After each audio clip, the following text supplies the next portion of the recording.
Hey there, everyone. It's Rob Beeler from Beeler.Tech. Thanks for dialing in. I got with me an old dear friend of mine, Matthew Goldstein, known as MSG. Matthew Goldstein's been in the industry in ad operations or in digital media for quite some time, and Too long, too long, too long. again, we're not. I didn't put any ages on it. Believe me, I Thank have you. no interest in that either. But the one thing that uh, MSG, as I like to call him, started a few years ago, was starting to look at the industry in ways that perhaps we don't all get the time and put the effort into, and has created an amazing report. And so, MSG with that, thanks for doing this. And you've got a ton of information, so I'm just going to say this, that we will take questions, but I am probably going to push them off toward the end of the end of our time, so that Matt, you can get through everything. So with that, let's get going. So, Rob, thank you very much. Number one. Number two, I don't think I had a choice. You made me do this, so I have no choice but to do it, but it's my pleasure. Number three, glad everyone's out there. This will be fun. Rob and I will go back and forth, and we'll try to get everyone through my Q1 2018 recap. So let's start. Hold on, before we start, Rob, you're in beautiful Jersey, correct? That's correct. Okay, and you're about to paint your room next week? I'm going to paint my room very soon. I got to get rid of this and that. Yeah, and I'm in beautiful Lower Manhattan with my purple background and my blue ceiling on Liberty Street. So I thought that's just interesting where we are. Go ahead. Yeah, no. So why don't you walk us through the history of your report and some of the things that you saw in Q1? Okay, so I look at the Q1 data in four different ways right now, but primarily it's been two different ways. So the first one is what I call my what I saw happen email. And I send that email out, and I'll get into more detail, pretty much at the quarter when it ends or whenever I have time after it ends. And I've been doing that for almost 3 years. The second one is my public company analysis, which gets delivered on the 45th day of the quarter, which will be tomorrow, which I started working on that one about 3 quarters ago. So those are two pieces I'm working on. The other two that I'm working on, and these are more complicated and more about benchmarking, but they help you get the whole perspective, is I have an Agato dashboard business, which sucks the data out of Salesforce.com, and I've been benchmarking the direct business. And it's interesting how that correlates to what you hear in the publicly traded company analysis, and they sort of, there's my hands, Rob, they sort of all go together. And I'm also helping Stack, STAQ, on a programmatic benchmarking analysis also, which I showed some people on Friday and got a lot of good feedback. And that's a work in progress. It's complicated. But the thing is you put those four pieces together, you get a great perspective on what happened in the ecosystem. So from there, I'm going to go through and talk a little more. So here's my what I saw happen email. So I started this in Q2 2015. I did it as when I was consulting with a company. I said, hey, let me give you a take of what I saw that's happening. He really enjoyed it, passed it along. It probably went to about 10 people. I'll show you a version of it. It was really not that good. It has got much better over time. It is old school. It is email only. If you want to get on distribution list, just send me an email. My email's at the end. It comes in through my Yahoo, because I got a good Yahoo email address, msg@yahoo.com. Then it comes back as my Gmail. It's more complicated. Again, it gets sent out the first week after the quarter ends. I spend the entire quarter adding and subtracting and editing the data. I do not wait till the end. So right now, we already have one halfway written for Q2. And there's stuff I put in there and there's stuff I take out. And these are all from conversations I've had with people. And I started adding other data that I get from podcasts. I think podcasts are really deep, interesting points of view that you have. It's nothing that I read in a periodical, but it's a podcast or conversation I have with people. And everything I write at that point in time, I believe in. When I go back, I don't believe in as much. And as we'll go through, some of my hypotheses were not that accurate. And I normally get about 50 emails or so back and forth of people saying either thank you or asking me questions. And it feels pretty good when you send that out. I never know exactly when to send it. I totally send it on like a Monday or Tuesday at around noon. And then I get all these people whose email addresses bounce. I'm like, give me your personal address, not your work address. And we go from there, but it's kind of fun. Rob, anything to add? No, just I think that's interesting. You don't grab it from the trades, right? No, That's just the superficial stuff. there's nothing I read in the trades that I think is actually deep that I use. But in a podcast, when someone's speaking for 40 minutes, at about minute 25 or 26, you get this interesting fact. You're like, you have that aha moment, and then I'll take a piece of that and put it in there. Yep. Okay, so next. So here's my original email that I sent in Q2 2015. I'm not going to go through this one because I think this was a really bad point of view that I had. Okay, so there it is. You can look at it, take a screen grab. It's not that good. Let me go through the second one I sent out, which I think is much better. However, if you look at this, I have some points of view, like the one at the second to the bottom. Facebook TRPS is a game changer and significant competition for TV dollars. I was wrong. Okay, so I think I need to do a better job of going back, seeing what I wrote in there, and adjusting. I also have some funny ones. I try to make pithy comments. Desktop is for old people at work, like Rob, you and me, but not the That's people on right. the phone call. Okay. Google and Facebook trying to make the internet faster. They did that with AMP and Instant Articles. And then my favorite one, which I sort of had on almost everything I do, the quants will rule advertising and industry by 2020. But I think, as we all know, that's happening sooner than later. That's So right. that was my V2, much better. But the ones I have today that I'll take you through actually go into much more detail. And I think they're much better of what I'm seeing. And I sort of spend more time. Oh, one more to add. It was the Google Facebook duopoly. I've now coined it for the past 3 quarters, the Google, Facebook, Amazon triopoly. I had here that Verizon, AOL are now the clear number three, though a distant number 3. And I sort of don't even think about Verizon, AOL, Yahoo, Oath anymore. But it is Google, Facebook, and then Amazon, which did about 1.8 billion in Q1, and I think they're on their way to doing 10 billion plus. So that's my V2. Go ahead. And I'll just say that I think this is actually an amazing exercise, really, for anybody, right? Like, for you to sit there and as you're thinking through the impacts of GDPR, you're thinking about the impacts in your own business, just writing this down and then going back to it after is an amazing exercise, right? Like, for you to look at that and sit there and go, like, you were definitely wrong with the Verizon AOL. Why? And that is as interesting as making the prediction in the first place, right? Yeah, so I should probably do a better job of grading myself. I should probably send something out of saying, here's my grade from the quarter before, the year before. Yeah, and I look at the Verizon AOL, I'm like, what was I thinking? Like, how would I put that in there? Even though Verizon AOL, I still think does about $6 billion in yearly revenue, right, from what you try to gather between Oath. But I think they've been flatlined for the past couple of years, and they're not increasing like, everyone else is. Yeah, yeah. Okay, so that was V2. So let's move on from there. And that was a pretty good version. V1 was horrible. So now I'm going to get you to what I saw happen. I need to put these in quotes, Rob, the what I saw happen. And so I need to, Rob, we should get whatisawhappen.com and just sort of grab that now while we can. Making a note. Okay. Okay, so here we are. We're now going to talk about Q1 2018.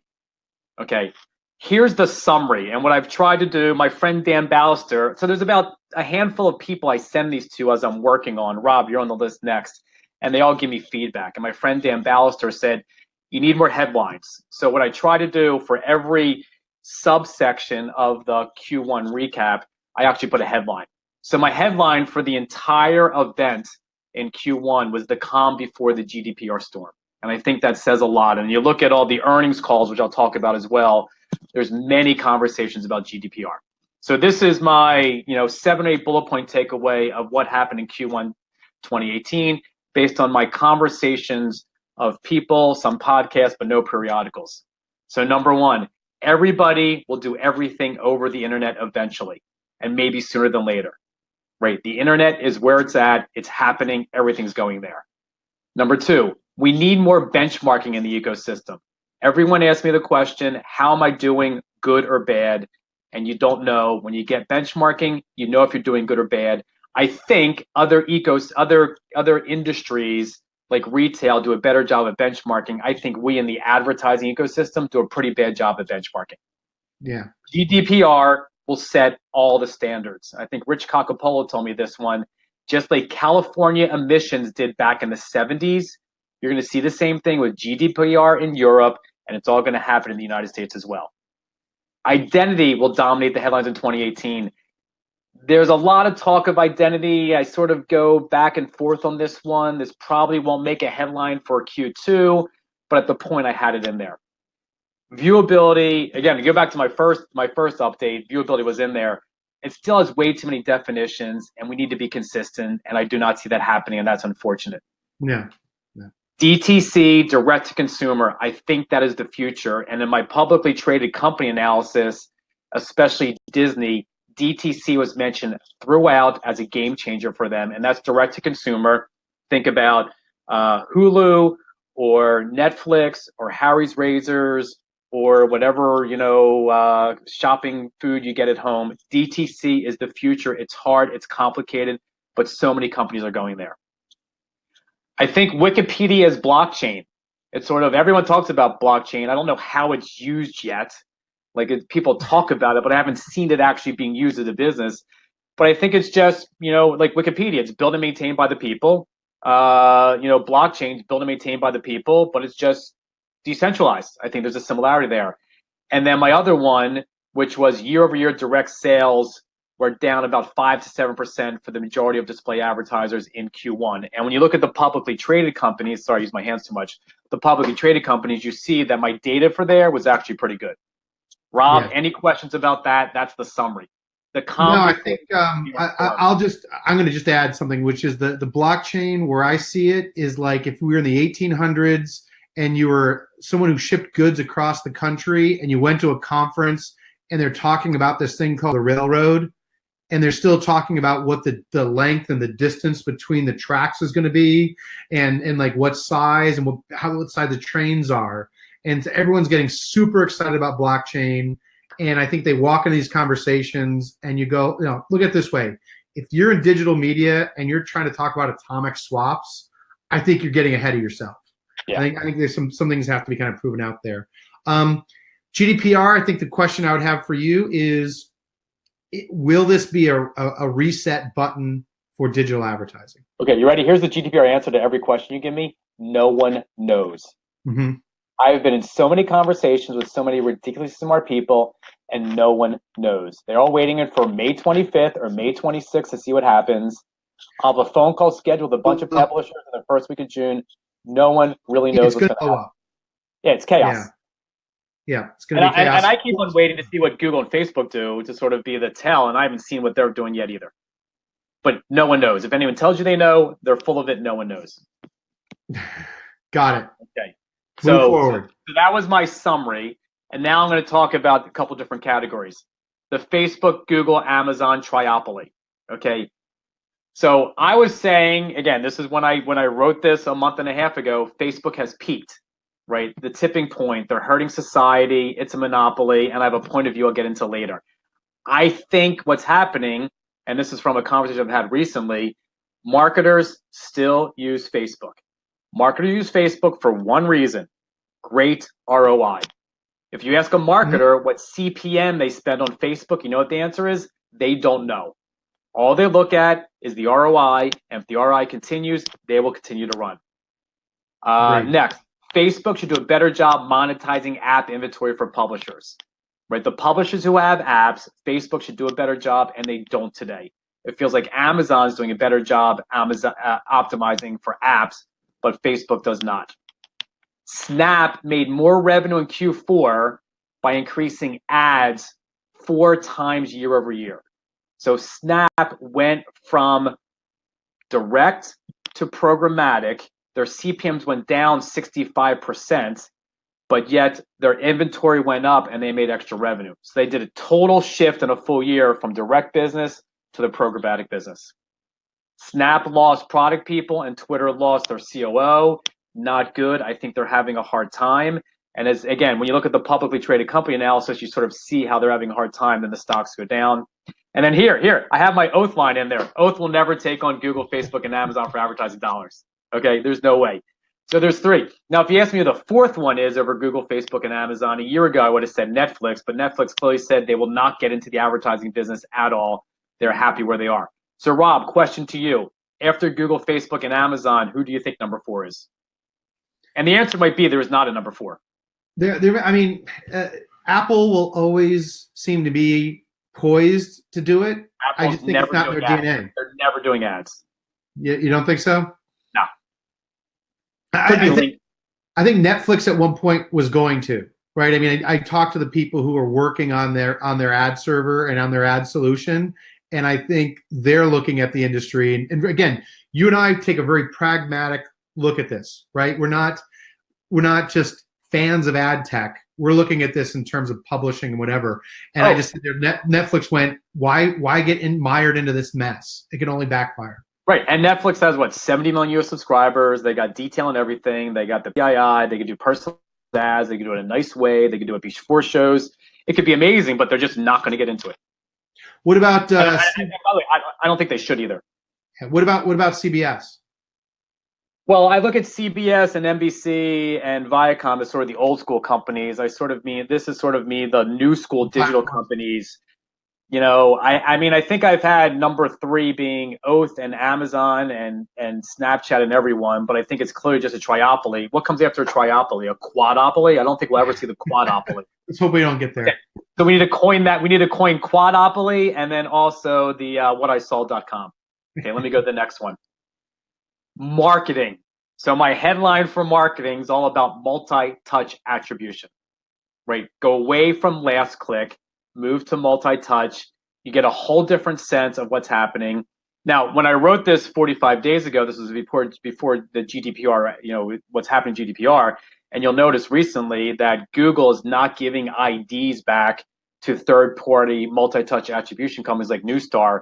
So it means all these marketers have to be inside the Google house or the Facebook house, which I think is fine, but the other companies out there are going to make it much harder. So multi-touch attribution away from last click. For display, and I don't know about this, maybe I just buy retargeting and all my prospecting just happens on Facebook. I'm not sure about that one, but the prospecting on Facebook is so darn good. Why would you buy it anywhere else? Right. But Right. retargeting, you do everywhere. Right. And then I was just in a meeting last week and I asked who uses Criteo for retargeting, and absolutely no hands went up. Like they used to be a huge player. Oh, Criteo was almost my number 4 at one point when they were just firing on all cylinders like a year ago, and then they had all those issues with Safari and the browser. What's happening? How do I really measure video ad performance? I don't really get answers. I really don't get answers when I ask marketers or agencies. How do you measure performance at the top of the funnel for branding? There's never really a good answer, and that's unfortunate. Where bottom of the funnel is very simple. It's the conversion. It's the online conversion event using multi-touch attribution. Some CPG companies that we know, back to direct to consumer, will go direct to consumer, avoiding the middleman. And I think that is a big trend. And when I get into my publicly traded companies analysis for Q1 or look at Q2, I think DTC is one of the biggest trends. Here's an interesting one I heard. Marketing in your sales organization is actually your top salesperson, if done right. And it makes you think about, how do you compensate marketing? Do you compensate them on sales or not? And that gets really complicated, especially with attribution. And then, would Android and Apple ever not allow the Facebook app in their respective ecosystems? And that was when Zuckerberg was on trial, and I sort of threw that out there. I don't know if that would ever hold true, but it's kind of interesting to think about. So that's my marketing point of view. Takeaway: multi-touch attribution, that's the big thing. And that might be the big headline for the next year or so for marketers. And it'll be interesting. Again, no one knows the impact GDPR will have on some of the attribution modeling with the data. However, in an event I had on Friday, again, we asked marketers about GDPR. None of them really cared. The publishers care so much. Right. They care a little bit. The marketers and the marketing side don't really care. They think everything will be taken care of for them. Interesting. Okay. Next, we're going to agencies and consulting houses. So I combine these two into one. Okay, because I think they're all happening together. They're morphing together. I think publishers should spend more time with the consulting houses and seeing how they look at marketing. Right? I guess Accenture is the big one. There's Deloitte Digital. There's there's Booz and Bain. There's McKinsey. I think market publishers should spend time with the consulting houses, understand how they think about the ecosystem, what's happening, because something might transpire there as they get a little more power in the marketplace. WP stock is down after what happened with Sir Martin. He's out. They're looking for a new CEO. Did you hear the latest news about the CEO they're looking for? Tim Armstrong? Yeah, I don't see that happening. No, I no. don't see that happening. But it's an interesting conversation to have. Yeah, absolutely. So agency traders are typically buying the cheapest media possible at the highest margins, right? If that's happening, are they doing what's good for the marketer? And then again, the agencies are the ones who own and understand the detail of the marketing. The marketers do not. So there's clearly this the top and the bottom. And I think at some point, especially the marketers who keep it in house, bring it in house, they need to understand more about the minutia that's happening. And I don't think that happens enough. And I was just going to ask you, do you feel that again, there is always that in the trades, the brands bring it in house. I don't think they know what they're getting into, do they? I don't think they do, and I think if you bring it in house, you still sometimes might need an agency for certain things. Oh, yeah. You think the marketer in house wants to do contracts and collections and all that crap? No. So I think there's this nice hybrid approach of what makes the most sense for a marketer and agency to bring something in house together. Maybe a future headline for you is a transparent agency. I think. Oh, is that an oxymoron? I thought you say transparent consulting house. Every consulting house is by fact transparent, and some of the Consulting agencies. house. Yeah. Agencies are. Okay. Okay, we should think about that one. We have another headline to write down. Okay. Next, we have publishers. Again, trying to figure out GDPR and what's happening. Publishers need to go beyond just ad sales. We've been saying that for a while. I think publishers need to do more podcasts. It feels like they're having it right now. It's happening. And I think after a good podcast, I walk away learning something. Mm-hmm. After I read a good article, I rarely walk away learning something, which I think have the podcasts have such value. This one's from Troy Young of Hearst, because he said this in a actually a podcast I listened to. Publishers need to eat their own dog food. That is, work on affiliate deals and learn what it takes to sell products online. Yes. Right? And that's not easy to do. But I love that concept of eating your own dog food for publishers. Publishers are not good at being creative agencies. They're all trying to do it. And is there some way that publishers could work together and do this branded content together as one instead of all doing it one off? Like every single you're thinking, I see you thinking. Every single publisher has their own little one off. They're not good at being agencies, but that's what they've turned into. And it's hard and it's complicated. Captain Obvious here, my wife loves that term. Front door traffic for publishers is always wins in the long run. If you get people through the front door, they come through the front door, they see more pages, they see more ads, you make more money. When they come in through the side doors for search for something or even Facebook or Google, that's problematic. Here's another GDPR thing. I think with GDPR coming and you go away from targeting based on the person, you need targeting based like old school based on the taxonomy. But I do not believe there is a taxonomy out there that everyone adheres to that's consistent that we can use. Here's business, here's finance, here's tech, here's auto. I assume Google has something, but it feels like that is not around in the ecosystem today. So you're nodding your head, right? The IAB has their taxonomy. I just don't know that there's any level of adoption, and that's been sitting on the shelf for quite some time. Right. I want a clean, simple taxonomy of 30 to 50, not thousands that's usable. Yeah. Okay. I think publishers still do not do a great job of looking at when a direct RFP comes in, what's the KPI the advertiser wants to accomplish? And it's the primary KPI. And the perfect example, when you go to Facebook as an advertiser and you want to run a campaign, the first thing Facebook does is says, what KPI do you want to accomplish? And there's a list of about 12 of them, and you pick one, and then you go through that channel. I think publishers need to do that more. And again, every publisher needs to hire more analysts. Again, that was on my second what I saw email. There it is again. Again, I'm an analytical person, as Rob knows. So to me, I think you can never have too many analysts if you're a publisher or any company. Okay, so publishers, basically GDPR. Okay. Next, we're going to go into ad tech. Okay. And ad tech is also about GDPR, these companies in the middle. I still think there's consolidation waiting to happen. And unfortunately, you've seen some bankruptcies happening in the past couple of weeks. I think last week you saw Videology, which, 5 years ago, they're one of the big video DSPs up there with Yumi and Tremor and everyone else. And the next thing you know, they're sort of under. And that's sad for everyone in the ecosystem. Are we all now to first price auction, everyone but AdX? Who knows? I assume so. it feels like the market went pretty close just to figuring that out, and whoever was buying figured that out as well. Okay, there's more at the Identity Consortium. I think it's pretty cool. And it feels like the trade desk, which has had a great quarter, I think revenue was up 60 or 70%.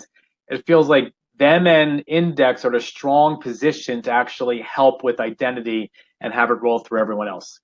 Oh, here's a funny one. Blockchain may impact Nielsen first. This probably won't happen, but if you think about it, we all watch TV. We're all in some box that we're watching. Anonymously, what we're watching gets thrown into the blockchain. Before you know it, a couple million households, there's Nielsen ratings. Rob, could that happen? Yeah, interesting. I like it. Right, that could happen. Right. I don't think the market will allow it, but it feels like that's one of the few good uses of blockchain I could think of right away. And it doesn't say you're Rob Beeler. It says male age 37 with 3 kids, 7 and 2, are watching something. I just gave you a big compliment. Nod. Oh, in a down market, do companies stop paying the IAB? I don't know. Oh, and I also love the Brave browser and what it can mean for businesses. I think it's fascinating. Everyone should go download the Brave browser. Some really cool stuff there. Okay, cool. Next. Oh, so when I send out my quarterly update, I sort of do, as you saw above, sort of a highlight on 4 different categories, and then I try to put a couple provocative things at the bottom. The one I did here was on Facebook, and this was before everything happened with Zuckerberg going in front of Congress. And I was just saying, Facebook's not good for the world. What can they do about it? And then I think the most interesting thing I had here are my suggestions. So these are 10 suggestions. I'll run through a couple of them, what Facebook could do. Again, it would kill the stock, but it might be better for everyone in the long run. Right. Verify all 6 million advertisers. Use phone numbers for verification, not emails. Phone numbers are hard to get. Review all ads all the time. Limit the amount, and it feels like number 4, limit the amount of data that Facebook advertisers can use. That's happening. Limit the usage of 2 hours per day per person and 3 hours on the weekends. That'd be kind of cool, especially if you're under 18. Allow the user to adjust their own algorithm. Subscription, which I think I heard bantered about. Admit the platform is addictive. Use T advertising. Voluntary divest of Instagram, WhatsApp, and hire an internal team of 100 people who kick the tires every day looking to exploit the platform. I assume they're doing some of these things, but again, this was 4 months ago. I came up with these ideas of what Facebook could do. What are your thoughts on Scott Galloway? Do you follow Scott Galloway from NYU? I think he's a friggin' genius. I've sent him many emails trying to get in touch with him to no avail. I would love for you and I to have a conversation with him and talk about this stuff. It'll never happen. I'll try to send him my update again, or maybe we can forward him this link. There we go. You know him? You know him? I don't. I've gotten to an assistant, but no further. No further. You and I need to meet him and go through this. Okay, that's my goal. We have lots of goals. Okay. Next, for all the people who want to get out of ad tech, this was my 15 jobs for the future that are closely related to ad tech. I won't go through them all, but you sort of get a sense of there's blockchain, there's podcast, direct to consumer again, recurring theme, data warehousing, SEO or voice engine SEO. Everything's happening with voice. Multi-touch attribution, voice device monetization, however that happens, benchmarking, the duopoly, consulting houses. Salesforce, I love. I think it's never going away. That Salesforce, the tool that all advertisers use, and then TV is not going away so fast either. So for all the people on the phone watching or listening, here's ideas. Don't tell your bosses this. If you want to move tangentially out of ad tech, these are places to go without starting over, like trying to become a real estate agent. Rob, which one are you going to do next? Well, obviously I'm doing this, so I think I'm going toward the podcasting. I think one space you don't have in here is events, which go up and down. Too many events in the industry right now. That's going to get weeded out, and it's going to come down to curated, good conversations that actually are meaningful. That's why I like that you like podcasts.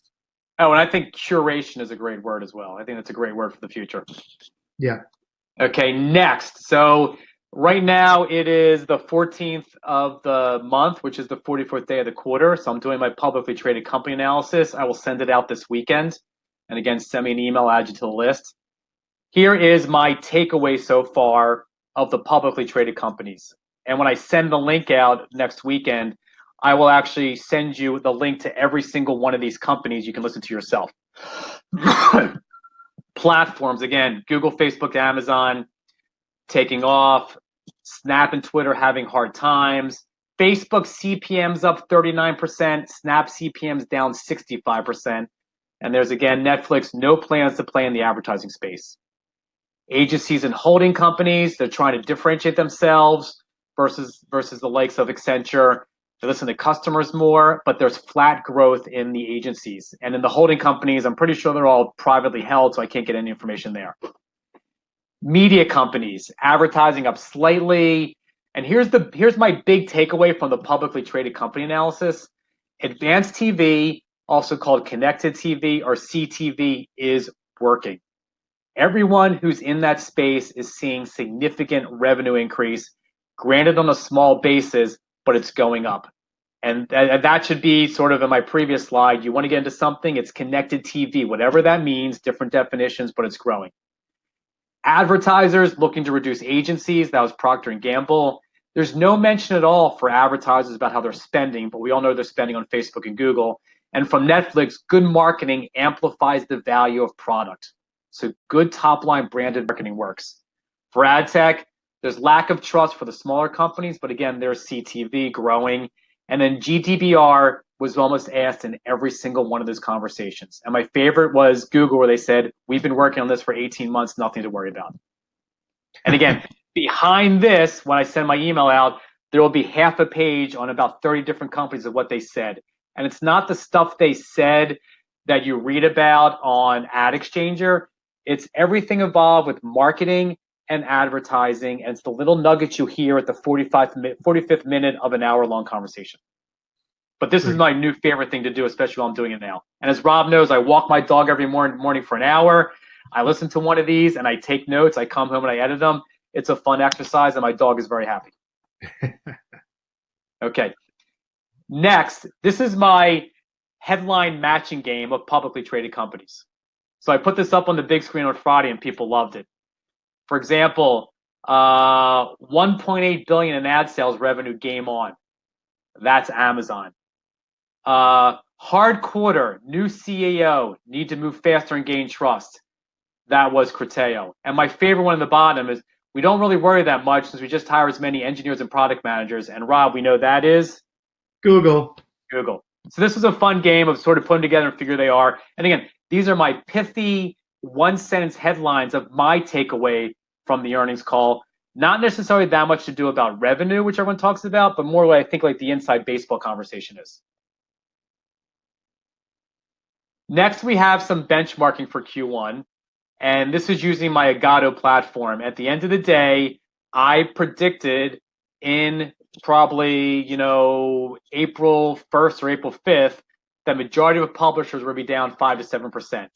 And that's in the digital ad sales ecosystem. And pretty much that was kind of accurate. So it's a nice sort of benchmarking to have. And this is sort of my third pillar of the stool for doing benchmarking, of trying to figure what's happening out there. You put them all together, you do get a nice view.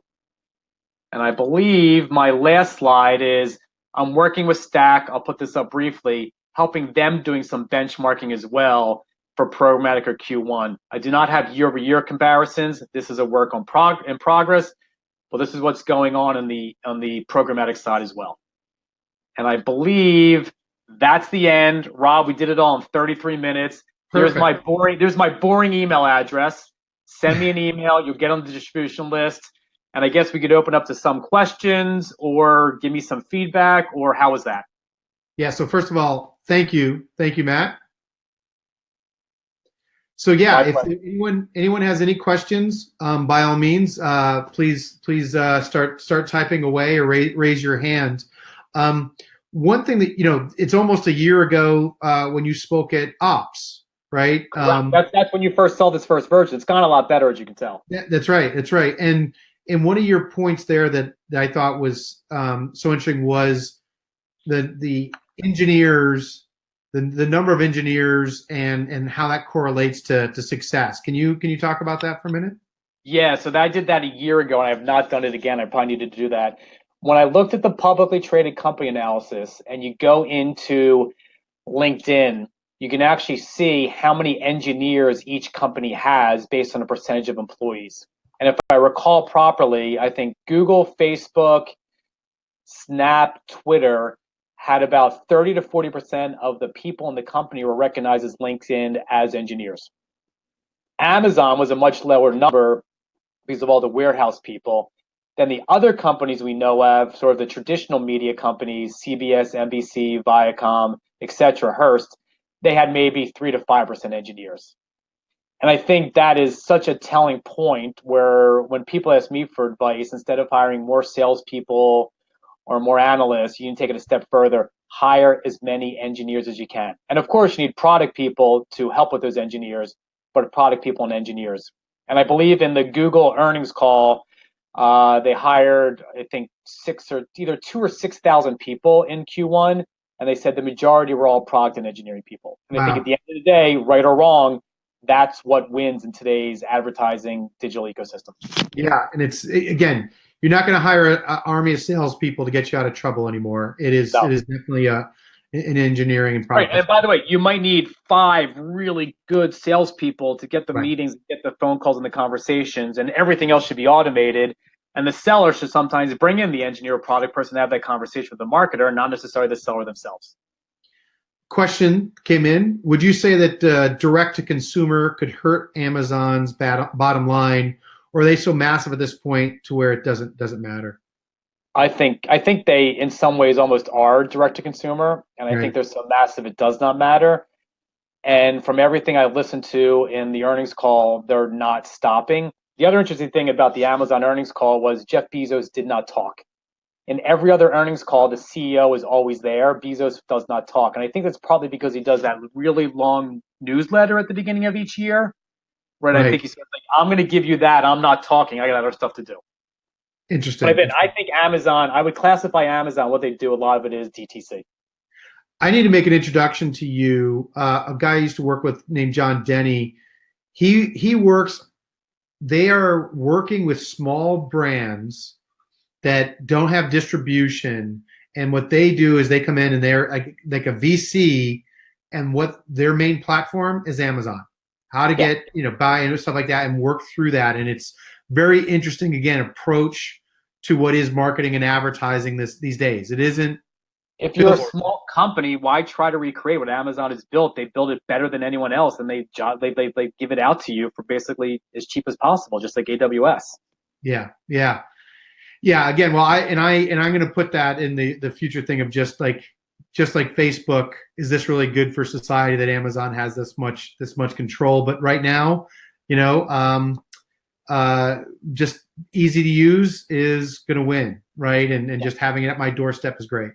And then one more point to make, as I went through the whole presentation, every single one of those bullets has a backstory that I could probably have a 5-minute conversation on. Mm-hmm. Like nothing pops in there for no reason.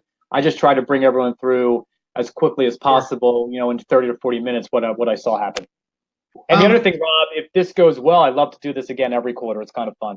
Yeah, no, I would. This is great. And then you could grade me on the previous quarter and see how I did. Ads.txt. This came up as a question. Moving the needle. Are you seeing the benefits there? I'm curious as the way that you look at it, whether you would see Ads.txt even coming up other than a step. It does not come up anymore in my conversations. It absorbed everyone's life for about a month, and then I've heard nothing about it in the past probably 3 months, which is why it didn't make any of my lists. Interesting. And I even brought it up last Friday, and no one even talked. It did not resonate at all. So I'm only going to talk about what's important. It just happened, and then it went away.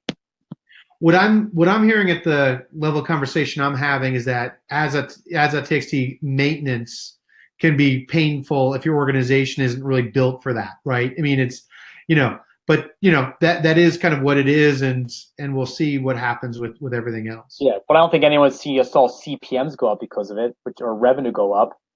Certainly, probably not the way that you could measure. I don't know if it did what it was intended to do. Yeah. I'd be curious, again, maybe it's something to talk to some of the SSPs and DSPs, whether they're somehow seeing less fraud, domain spoofing going on or not. But who knows if they were measuring it the right way before. Exactly. That's the problem with all of that, right? But it goes The back to number was benchmarking, right? 250. Goes back to benchmarking. You need a baseline for everything to know if you're doing good or bad. Well, that's, I really, like what you're doing in terms of that benchmarking. I think that's needed. I know there's some companies out there that kind of throw out some numbers.